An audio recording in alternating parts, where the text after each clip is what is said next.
Good evening, everyone, and welcome to School for Life's launch of the Girls Fund. It is wonderful to have your company tonight. We understand about 260 of you are logged on, and you're tuning in from all corners of the world, from across Australia, from Uganda, from the UK, and I'm sure various other countries as well. So it's fabulous to have your company. We're delighted that so many of you could be with us tonight as we celebrate the International Day of the Girl. Every year in October, the world celebrates girls around the world and of course focuses attention on the challenges they still face and the role we can all play to promote girls' empowerment and the fulfillment of very basic human rights. What a perfect time for School for Life to be launching this exciting initiative that will ensure more vulnerable girls, particularly in Uganda, can access an education. It is my great pleasure tonight to welcome our very special guest, the Honourable Julie Bishop. Many of you will, of course, know her as Australia's formidable Minister for Foreign Affairs between 2013 and 2018, and as a passionate advocate for education and, of course, the empowerment of women and girls. Over the years, Julie's played and continues to play a crucial global leadership role in ensuring that women and girls have an equal opportunity to thrive and contribute to their communities. Of course, I have sitting here next to me the extraordinary founder and CEO of School for Life, Annabelle Chauncey. Welcome, Annabelle. Thank you, Georgie. And live from Uganda, we are joined by an inspirational young woman by the name of Diana and Jennifer, School for Life's Director of Welfare and Community. We're greatly looking forward to hearing from them a little later. I'm a very proud ambassador. I didn't introduce myself, by the way. I'm Georgie Gardner, and I'm a very proud ambassador of School for Life. It is just the most wonderful organisation, and I'm hoping that by the end of tonight you will feel equally passionate about how incredibly important this organisation is, and hopefully you'll be inspired to pledge your support in any way possible. But right now it is over to the Honourable Julie Bishop. Good evening and welcome, Julie. Thank you, Georgie, and good evening, Annabelle, and everyone in this call tonight. I'm here in Perth in Western Australia and absolutely delighted to join this event for School for Life. I first met Annabelle Chauncey when I was Foreign Minister, and she had been a winner in the Australian Women's Weekly Women of the Future Awards in 2014. And she attended a reception in Parliament House, hosted by the Prime Minister at that time. And upon meeting Annabelle, I could not help but be struck by her warmth, her enthusiasm, her energy, her passion, and her vision for the School for Life initiative, which she founded and which has had such a huge impact on thousands of girls around the world, but particularly in Uganda. The vision has been absolutely inspirational, and I really do commend Annabelle for her significant commitment to using education as a means of empowering women and girls, but also fighting poverty. And School for Life has had a huge impact on girls and their opportunities in life. On the 11th of October, it was the International Day of the Girl for 2020. And so it's fitting that tonight we should come together to launch another School for Life initiative, the Girls Fund. And this is designed to bring supporters together to ensure that School for Life can continue with its development programs. The fact is, we are going through a very challenging time globally. COVID-19, a global pandemic, has wreaked havoc across the globe, and millions of people have been affected, economies have been devastated, but there's been a disproportionate impact on girls and girls' education in developing countries. Indeed, the United Nations fears that around 11 million girls will not return to school after this pandemic is over. It's had that much of a disruption on their lives and their education. So the work of School for Life in Uganda in particular is more important than ever before. And so that's why this Girls Fund is such an important initiative. And I urge you all to get behind it, to support Annabelle and her team, because we need School for Life and a Girls Fund more than ever before. So I hope you're all staying safe and keeping well in these challenging times. But now is time to dig deep and support the Girls Fund. Thank you, Annabelle, for inviting me onto this event this evening, and I wish you all the very best in your future endeavours. Julie Bishop, perfectly put, and thank you so much for being with us this evening. It means a whole lot to Annabelle. I know I can say that on your behalf, Annabelle, and your messaging is absolutely spot on. We're understanding more and more that there's going to be intergenerational effects and consequences as a result of this pandemic. And you're right, it is so important that in these times that people get behind and support Annabelle. So Julie, thank you so much. Thank you. Now, we would like to enlighten all of you a little bit more about School for Life, and it's a great pleasure to play a video for you now about 15-year-old Diana. She will be joining us a little later, live from Uganda. Her story is extraordinary. Her story is one of thousands, but we think it illustrates perfectly the sort of girls whose lives are being changed dramatically through the support of Annabelle and School for Life. We want to very much thank the wonderful team at Brightworks for their pro bono support in producing what I believe is a very beautiful edit with this video. So enjoy. I want to choose what is good for me. I want to be more than just somebody's wife.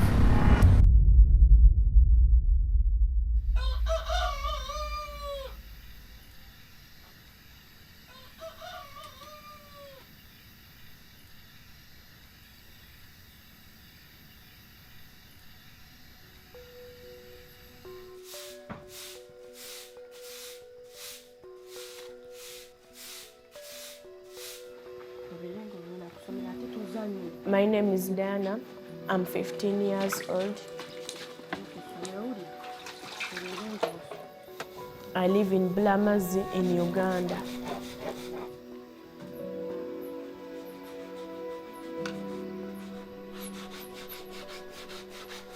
When I start my journey to high school, it's a little bit dark. It takes me 1 hour and 30 minutes to get to school.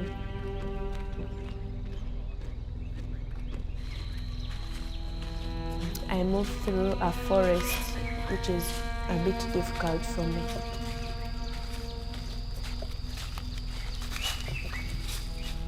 Because in that forest there are wild animals and men who hide there when they want to defile young girls. Sometimes I move with my friends.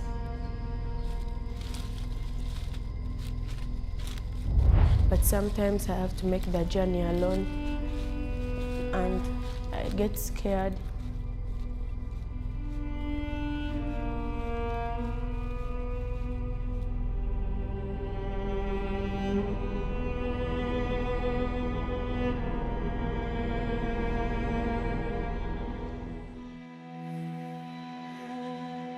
My village, it's a village with drunkard men, people who have reckless lifestyles. They don't value education at all.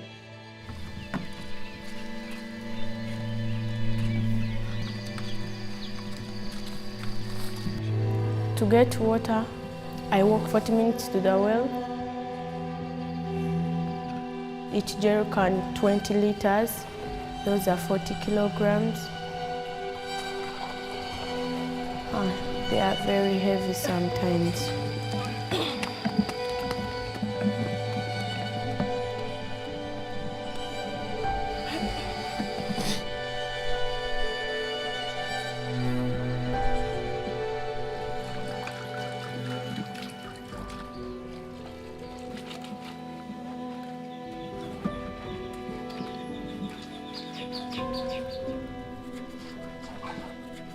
At home, we have a small store.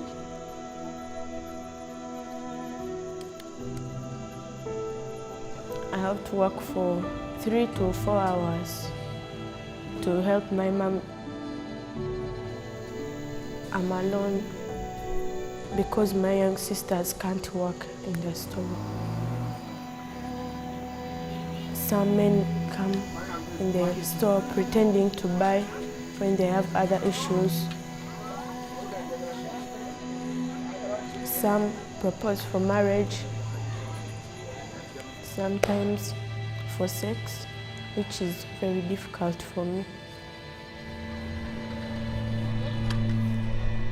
Being a girl in Uganda, it's very difficult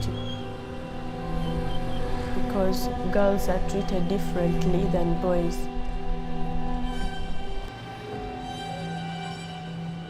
Girls in Uganda do not get education because their parents think when a girl is 14, she is ready for marriage. The girls in our village who do not go to school, they sleep with old men.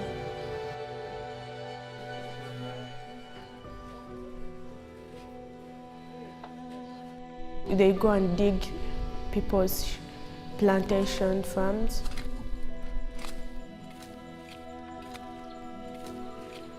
They fetch water for people who are building. They do very difficult jobs.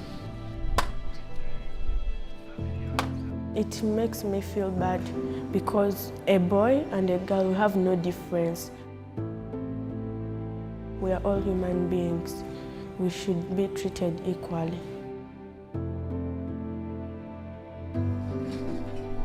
My father abandoned us when I was still young.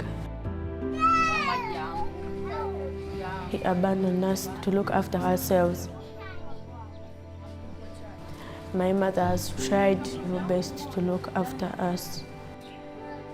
She wants me to study and have a better future.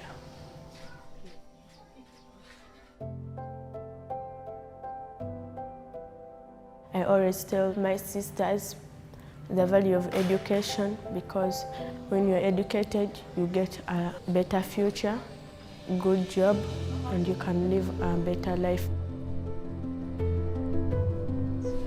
What I like about going to school is that I enjoy studying and learning new things. How can I do that so that I can fulfill my dream?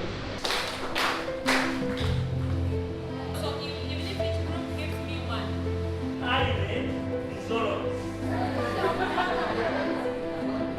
I want to be a teacher so that I can teach the next generation. Training center. Life is very busy. Yeah? Many girls in Uganda do not have choice for themselves. For me, I have a small chance that I can choose for myself, but for them, they are not given a single chance. They are thinked for. I would like many Ugandan girls to be helped so that they can get education.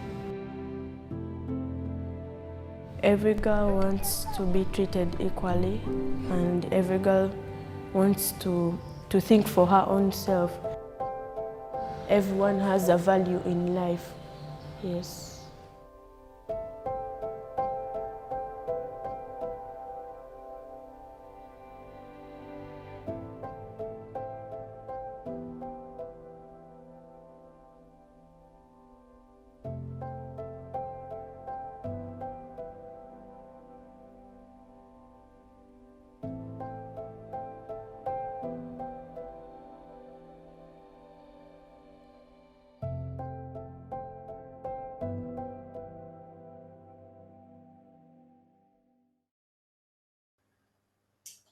Wow.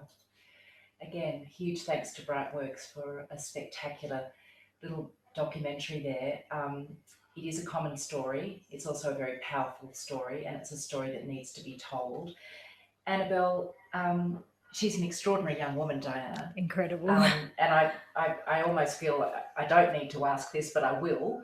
Why a girls' fund? Yeah, absolutely, Georgie. I mean, I had the absolute pleasure of spending the week filming that documentary with the Brightworks crew, and I was so blown away by Diana's positivity and resilience despite so many challenges and obstacles. And I mean, School for Life was set up to provide access to equal education to both men and women.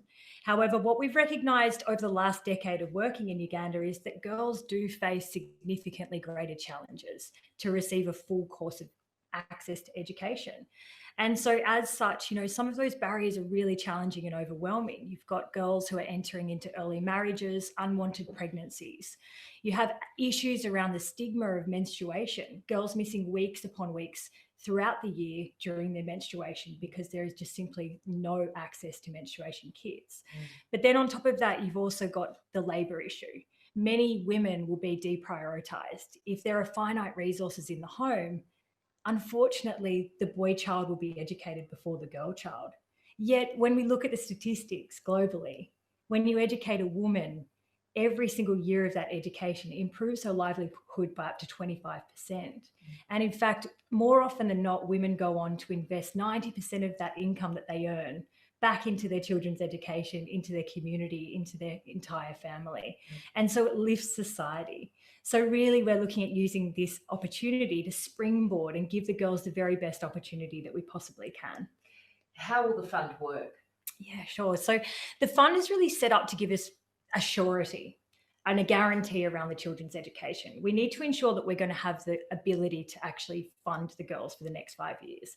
So the best way of explaining this is by providing you with access to an image. And the best way of putting it is that the School for Life Girls Fund is somewhat like a water tank.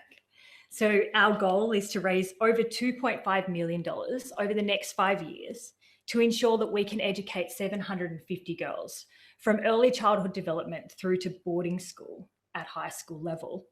And to do this, we require contributions in a number of different ways. And these contributions are so important, no matter how big or small they are. Every single person can make a difference in the School for Life community. So there are various different ways that you can get involved to contribute to the Girls Fund. You can make a one-off donation. You can join our village. They say it takes a village to raise a child. We believe that it takes a village to empower a girl. So you can make a regular gift towards our village fund. You can also sponsor a girl. There are so many of our girls that remain unsponsored at the primary and high school level. Another exciting way of getting involved is by setting up a donor circle with your friends and family or your network, getting a group of people together to pool money together towards a particular program need. Obviously, the dollars all go pooled together can create so much more impact.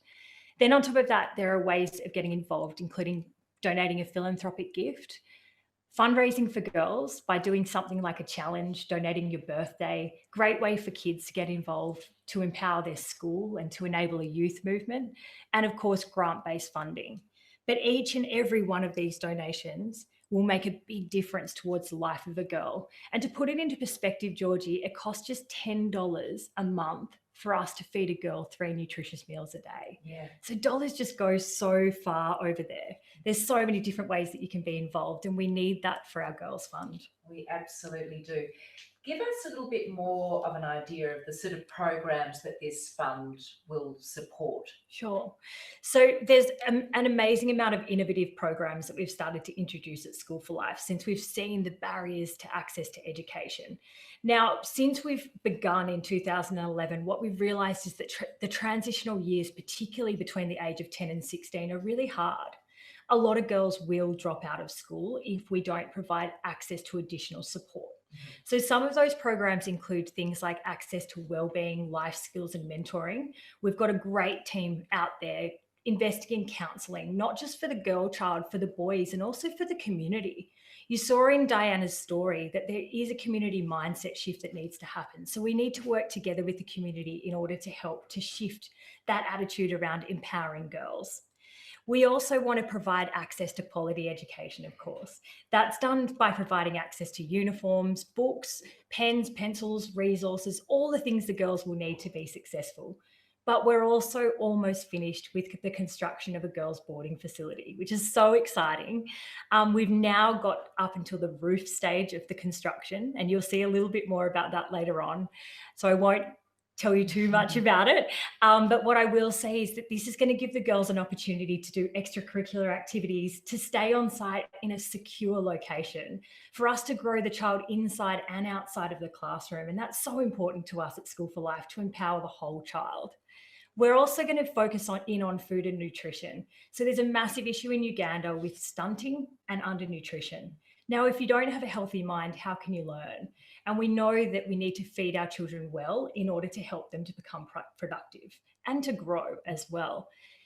Then we're also going to provide access to health and hygiene. As I mentioned before, menstruation is a big issue for girls. Girls can miss weeks of school every year because they simply don't have the right support. So we'll do things like provide access to safe and clean toilets. We'll provide sanitary bins. We'll give them access to running water so that they can shower, wash themselves, ensure that they're clean and healthy. We've got health clinics on site, which are manned by nurses 24 hours a day so that they can go to see a nurse if they've got a physical problem. But we'll also do things like sex education, giving access to information about their bodies. You know, the sort of information that unfortunately at the moment it's taboo, it's stigma. We don't have access to that type of information in the community as it is. And the last way that we're going to change is through community empowerment.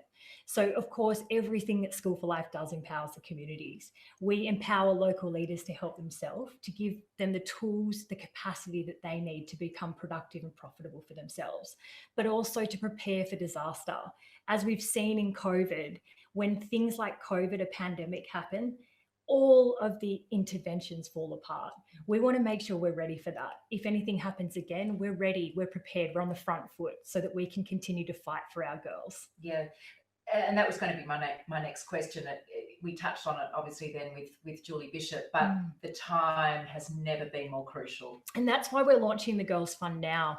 I mean, as you've seen by Diana's story, we're going to have a real fight on our hands when we are able to reopen the schools. Our schools have been shut since the 20th of March this year. Is that right? So that's right. 9 months. Exactly. And so the girls are going back to do labour. Diana would be working in the shop. You've got them digging in the fields. And then when schools reopen, they're not going to be prioritised. We're going to need to fight in order to get them back. And we need the community's support here in Australia and across the globe to be able to give those resources where they're required. I see. So is your fear that the parents will have had 9 months of them back on the home front helping and labouring, and therefore be perhaps a little bit less inclined to let them go to school? That's exactly right. And I think on top of that, there's the issue of health and hygiene. I mean, the issue of child marriage. If any of the girls have been married off, it's going to be very difficult for us to get them back if they become pregnant during this period. So we need to double down essentially and put everything we've got towards ensuring that we've got the right interventions to support the girls to come back to school and to fully participate as members of the education system.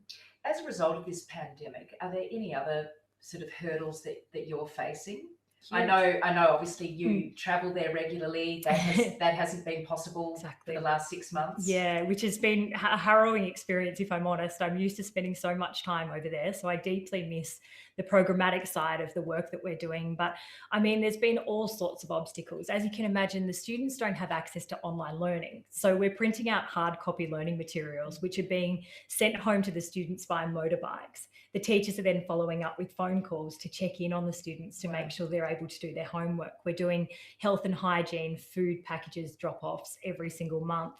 A whole bunch of our operations have been interrupted. We've had to revert to doing psychosocial counselling to ensure that we can provide some certainty during these uncertain times. And as Julie Bishop mentioned, 11 million girls globally are at risk of not going back to school. It's a staggering figure, it's staggering. 11 million. It's staggering, but we can do something about that. And that's the amazing opportunity that we have to provide access to at least 750 girls to education over the next 5 years. And that's exciting. Of course it is. Well, I know you haven't been able to travel there yourself, but the next best thing is that we can take you there virtually. This is the wonderful world we now live in. Ladies and gentlemen, it is my great pleasure right now, and I'm hoping this all works, to cross to Uganda and give you the opportunity to meet the extraordinary Diana, the subject of that wonderful documentary, and Jennifer, a senior educator and a wonderful, wonderful part of the School for Life family. Diana and Jennifer, welcome. Thank you, Georgie.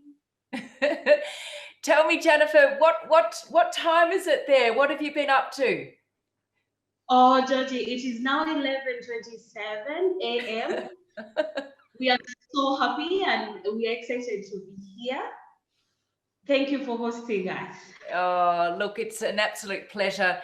As you know, I'm passionate about School for Life, so this is just a whole nother wonderful opportunity to spread the word. Diana, we've just been watching your video. It is remarkable. You are an incredible young woman. How did you feel watching that video once it was completed?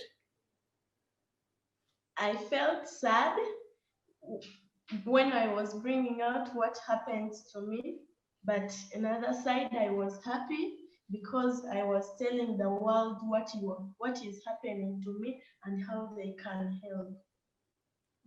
Well, we thank you for sharing your story, Diana, because it is so important for everyone outside of Uganda who supports School for Life to really get a very good understanding of your day-to-day life. So thank you so much for being so open and generous with your time and sharing your story.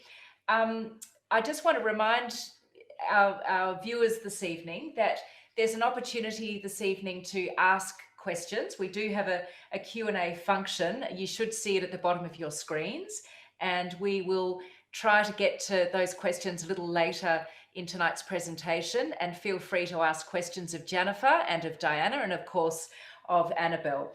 We look forward to getting to those shortly. Jennifer, just from your experience, just if you could elaborate or explain a little further why it is so difficult in Uganda for girls like Diana to access an education. Wow, thank you, Georgie. It's quite difficult, but there's been a bit of progress from the time I was almost Diana's age. Right now, there is a bit of progress, but there are many obstacles that are coming in to stop the girls from acquiring the education that they should acquire. For instance, you'll find culture and religious norms that stop the girls, hinder the girls from acquiring the education they should. The long distances from home to travel to school. For instance, you saw in Diana's video where she shared with us how long it takes her to walk to school, the challenges that she faces on the way to school. So if a parent is not very supportive, at the end of the day, that girl can easily drop out. And also the high poverty rates in Uganda can lead to parents not being able to support their children going further with their education. And just to go a little bit about culture, there are beliefs that maybe boys are valued more than girls, and girls are looked at as those that are going to work for the family to get more income for the family in order to support the boy child to go to school, forgetting the girls. Yet, when you educate a girl, you've educated all her children and her children's children. So you educate one girl, you've educated a whole nation. So those are some of the obstacles, and of course, limited resources. Yes. Yeah. Indeed. And Diana, I did notice in the video you talked about not wanting just to be somebody's wife.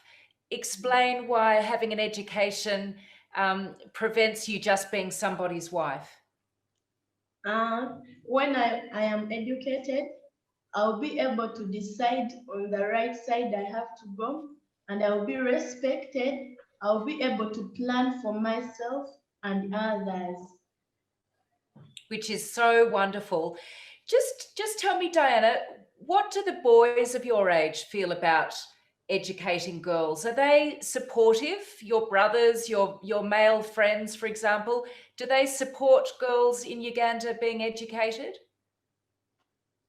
Boys at School for Life really support our education, but the boys in our village do not give any support to the education of girls.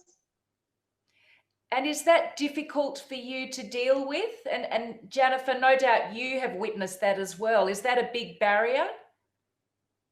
Yeah, it is a big barrier, because if you don't get support from the community, it can easily hinder you from achieving your dream. I have been so thrilled, Jennifer, to hear about the boarding house. Annabelle's been keeping me abreast of the building of this wonderful girls' boarding house. And Diana, I know the new boarding house is something you are particularly excited about. Why are you excited about it? I'm excited about the boarding because it will help me read my books, be away from the risks I face while going to school. I'll play netball. I'll attend the drama club. Oh, that is so wonderful to hear. And I believe you and your friends went to have a look at it last week. How is it looking? Are you getting closer to being able to move into it? Yes, I'm really excited. Oh, that is wonderful. Well, I think it's probably time we have a look at it. Is that possible now? I believe there's a pre-recorded video of the new girls' boarding house. Let's have a look.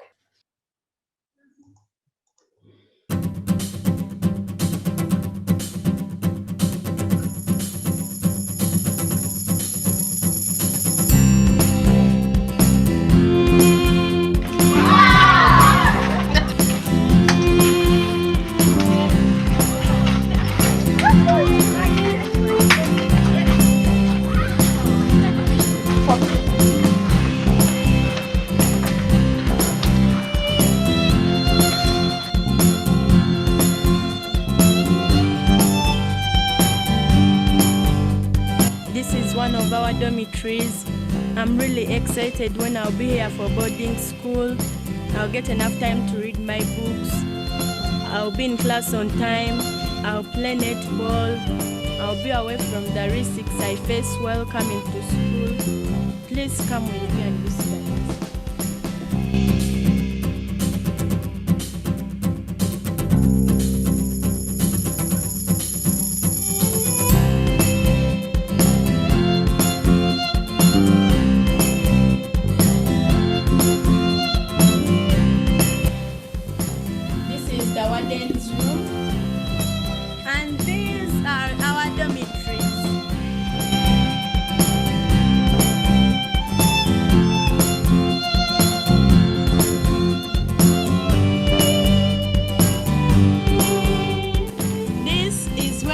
Bathrooms and toilets are going to be built.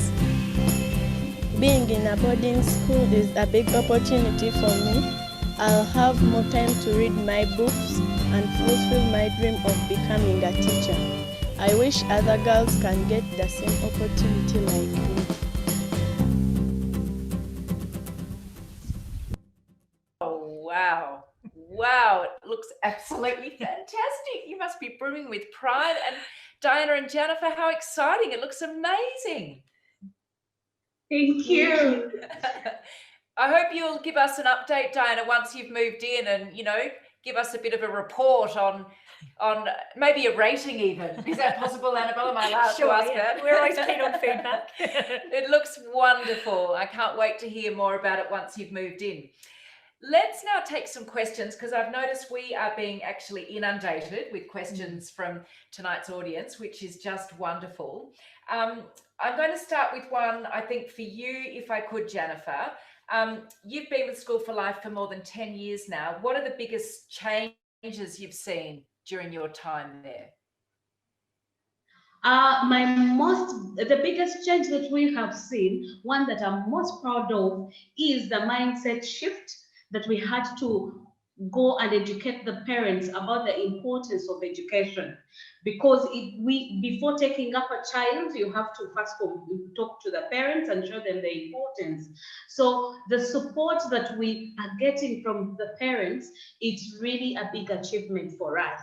We have put up supporting, like we have now a tailoring group that supports women and they have financial independence. We give them skills in tailoring. They can make their own dresses, they make uniforms, they sell. So at least they have financial independence. We have had adult literacy programs.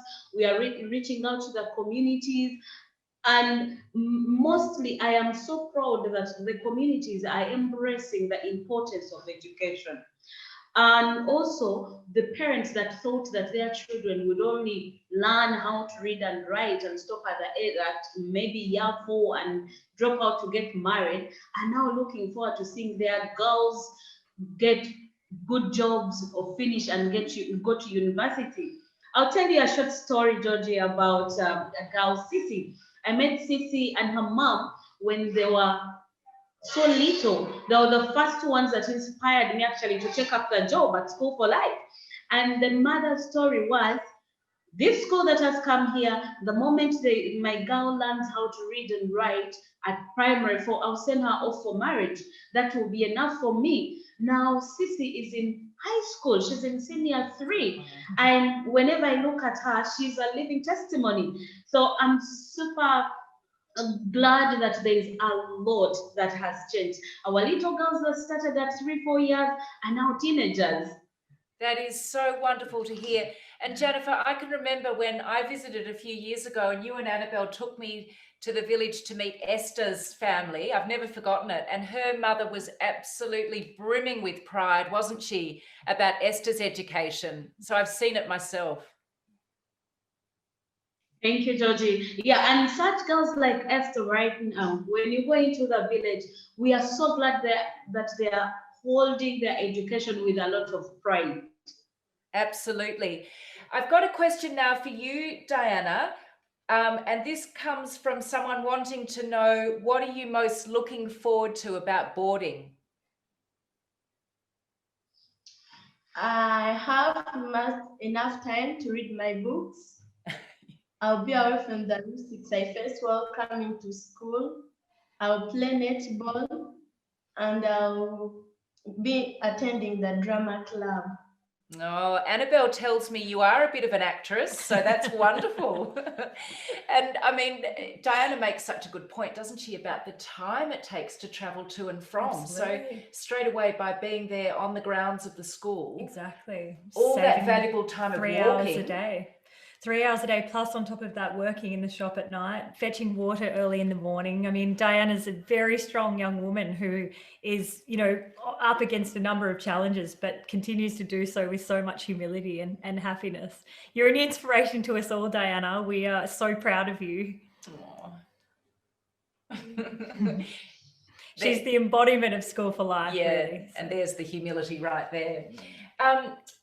Annabelle, I want to ask you what the next 10 years looks like for School for Life. And I don't know if I'm being too ambitious with asking that, but obviously you have achieved more than you could have ever dreamt of in the last 10 years. Absolutely. Have you got I know you well, I know you're always thinking, you're always planning, you never stop, but can you give us a bit of an idea of 10 years from now? Yeah, for sure. I mean, we are creating a model that we aim to replicate and scale. So our biggest prerogative is to ensure that we are empowering local people to help themselves. And my dream and vision is to educate 10,000 students within the next 10 years. 10,000? Yes. How many are we at currently? We're at 1,025 in the first 10 years. So I figure that we can magnify that by the power of 10. You never do things by halves. No, exactly. Are you aware of this, Jennifer? Are you aware of this plan? I am so aware of this and very ready. She was born ready. Well, that is wonderful. And that it just so happens that on that note, I've got some fantastic news to share. I don't think you're aware of this, but this has just come through. The Gaudry Foundation has been so moved by Diana's story that they have just pledged already a $10,000 gift Oh my gosh. to the Girls amazing. Fund. Thank you so Jennifer, much. Diana, already $10,000 has been gifted to the Girls Fund. What a wonderful contribution. That is fantastic. Thank you so much, Jenny and Anton. That's incredible news. We're humbled and very grateful. There you Thank go, you. Jenny and Anton from the Gaudry Foundation. An amazing contribution. Very generous. All right. Now, I want to also point out that anyone wanting more information on School for Life, you might want to just find out more about the organisation. You might want to get involved. You might want to, when borders are open, travel to Uganda. I can highly recommend it. I took my daughter Bronte when she was 12, and it was, no exaggeration, it was life-changing. It was the greatest gift that I feel we were able to give her by exposing her to what you're achieving over there. And if you do want more information, you can email, well, you tell us, is the best way to email? Yeah, you can jump online at www.shecouldbe.com, or you can email us at hello@schoolforlife.org.au. We are excited and willing to take any questions or give you any information that you might like. All right. Well, Diana, Jennifer, unfortunately, that is all we have time for this evening, but what a thrill to speak to you there on the other side of the world, as if you're in the next room.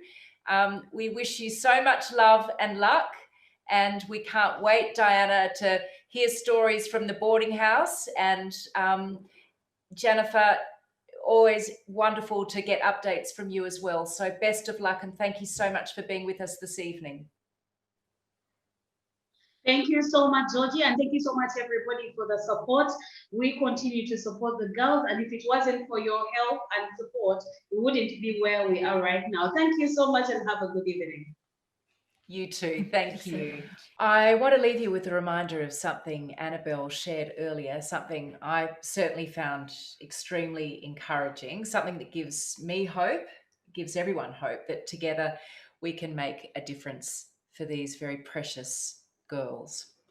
Each additional year of schooling can raise a girl's future earning power in Uganda by up to 25%. She will typically reinvest 90% of this income into her family and is more likely to send her own children to school, thus helping to break down the intergenerational poverty trap. That is the multiplier effect of education. That is the difference School for Life is making. It is extraordinary. And if that isn't a call for action, I don't know what is. It has been wonderful to have your company this evening. It has been a great honour to be able to host this very special event. Thank you so much, and good night.